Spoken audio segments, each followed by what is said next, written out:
This is section 6.5 on logistic growth. In example 1, we're finding a partial fraction decomposition.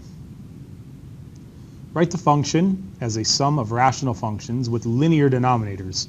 In this case, we have a quadratic denominator, and we want to get the denominators to be linear. So we're going to factor this to begin with, factor the denominator. So we have 2x and x, and minus 3 minus 1. So we have negative 6 and negative 1 gives us a negative 7. Well, we're going to try to write the original fraction into the addition or the sum of these two linear denominators. So we have something over 2x minus 1 plus something, or b, over x minus 3. So we want to find out a and b, so that when we would add these two fractions together, we would get the x minus 13. And we're going to use the concept of common denominators. So I'm going to multiply this one by x minus 3 on top and bottom, and multiply the second one by 2x minus 1 on the top and the bottom. Well, now everybody has the same denominator. So imagine a simple one. If you had 4 over x equals, well, not 4 over x. If you had 4 over 5 equals x over 5, you wouldn't really need the denominators to know that x needs to be 4. Well, now we don't need the denominators, so we have x minus 13 equals a times x minus 3 plus b times 2x minus 1. And now we're going to let x equals 3 so that we can make this into 0. So the a is going to go away. So we have 3 minus 13 equals, let's see, 2 times 3 is 6. 6 minus 1 is 5. So we have 5b. And that'll be 0. 0 times a is 0, of course. So we have negative 10 equals 5b divided by 5. b is negative 2. Well, now we're going to let x equal 1/2. Excuse me, 1/2. That'll make that 0. So we have 1/2 minus 13 equals a times 1/2 minus 3. Let's see, 1/2 minus 26 halves is negative 25 halves. And 1/2 minus 6 halves is negative 5 halves, and that's times, of course. So we have, we need to multiply by negative 2/5. Multiply by negative 2/5 on both sides. Those cancel, and it ends up being positive 5. So a equals 5. So the two fractions that would add up to the one on the left here would be 5 over 2x minus 1. And that's putting 5 in for the a up here, plus, actually, you could write as plus negative 2 over x minus 3, but we're going to write that as minus 2 over x minus 3. In the next example, we're going to actually try to integrate this fraction, and we're going to use decomposition to find the integral. So we have 2x plus 16 over x squared plus x minus 6 equal to a over x plus 3 plus b over x minus 2. And that's this denominator factored, of course. Well, we need to get common denominator, so I need to multiply this one by x minus 2, multiply this one by x plus 3, and now I don't need to worry about the denominators anymore. So we have a times x minus 2 plus b times x plus 3. But we're going to let x equals 2. So we have 20 equals 5b, so b equals 4. And we're going to let x equals negative 3. Let's see, negative 6 plus 16, that's 10. Negative 3 minus 2, that's negative 5a. So a equals negative 2. So we're going to write this original function. We're going to turn it into two fractions. So we have negative 2 over x plus 3 dx plus the integral of 4 over x minus 2 dx. Well, the integral of the first one is -2 natural log of the absolute value of x plus 3. And the second one is 4 natural log of the absolute value of x minus 2.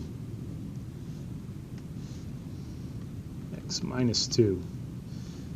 And then plus c, but if we turn these two around, we can write this as the natural log of x minus 2 to the fourth minus the natural log of x plus 3 squared. We don't need the absolute values on either one of those because now we have even powers, and there's no chance of taking the natural log of a negative value.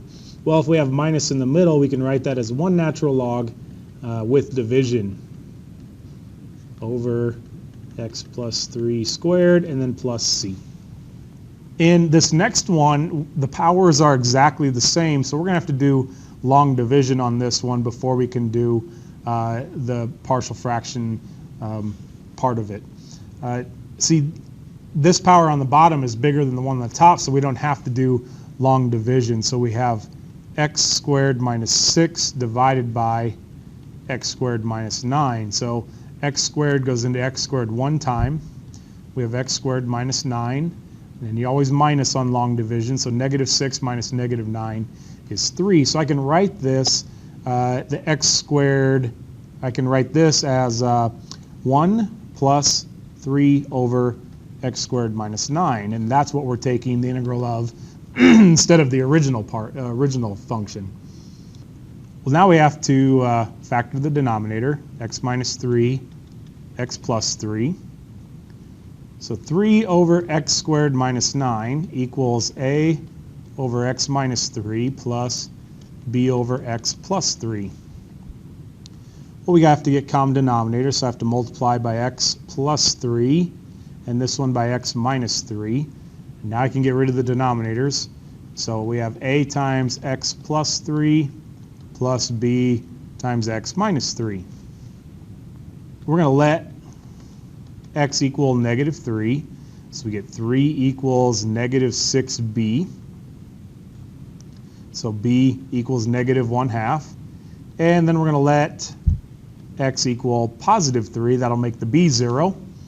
So we have 3 equals 6a. So a equals 1/2. Well, now let's go back up to this line right here. And we have the integral of 1 plus, the a is 1/2, so we could do it like this, 1/2 over x minus 3, and then minus 1/2 over x plus 3 dx. Now that's what we're taking the integral of. Well, the integral of 1 is just x, and then we have plus 1/2 natural log of the absolute value of x minus 3, minus 1/2 natural log of the absolute value of x plus 3, and then plus c. And of course, that should be an absolute value sign. Well, we can combine these and say this is the natural log of the square root, because both of these 1/2s can go back up to powers, of the absolute value of x minus 3 over absolute value of x plus 3, and then plus c.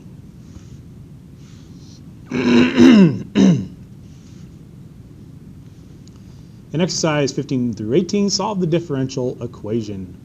So we want to take the integral of both sides. Well, the powers are exactly the same, so we're going to have to do long division on this. T to the third minus t.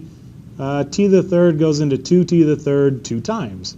So we have 2t to the third minus 2t, but there's really a 0t up here.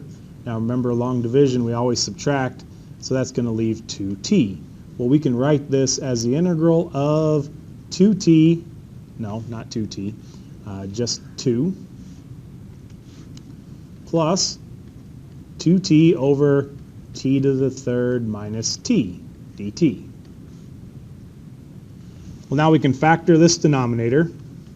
It factors into t, well, we can take a t out. That'll be t squared minus 1. And then we have t plus 1, t minus 1.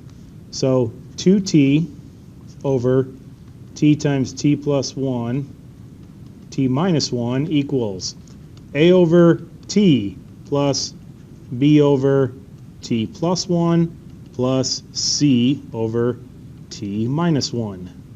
Well, if we're going to get common denominators, we're going to end up with the line 2t equals a times t plus 1 t minus 1 plus b times t minus 1 and then plus c times t plus 1. Well, now that would give us the common denominator, so we're going to let x equal, how about, well, let's just start with this one. How about negative 1? So all that becomes 0, and if I let x equal negative 1, all of the ending with the c is going to be 0. So I have negative 1 times 2, which is negative 2, is equal to, this is the one that won't go away. Negative 1 times negative 2 is 2, so 2b, b is equal to negative 1. Now we're going to let x equal, how about 1? Well, 2 equals, that's going to become 0. This one's going to become 0, and this one will be left, so 2c.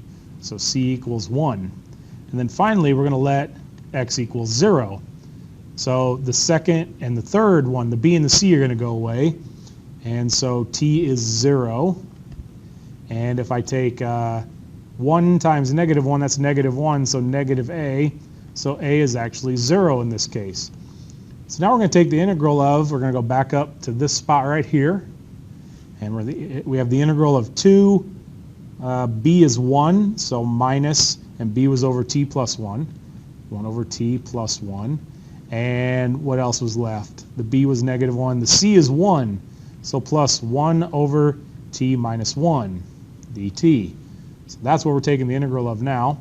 So we have 2t minus natural log of t plus 1 absolute value plus natural log of t minus 1 and then plus c. Well, we can turn these two around and write the answer as 2t plus natural log of absolute value of t minus 1 over t plus 1 and then plus c. In 20 it says find the integral without using the technique of partial fractions. Well, in this case we can let u equal 2x squared minus 3x plus 1, and so du will equal 4x minus 3 dx. And that's exactly what we have in this case. So it's the integral of 1 over u du, which is the natural log of the absolute value of u, plus c, which we can write as natural log of absolute value of 2x squared minus 3x plus 1 plus c. So the point is, just because we see a fraction doesn't mean we have to use partial fractions to take the integral. U substitution worked just fine for this one.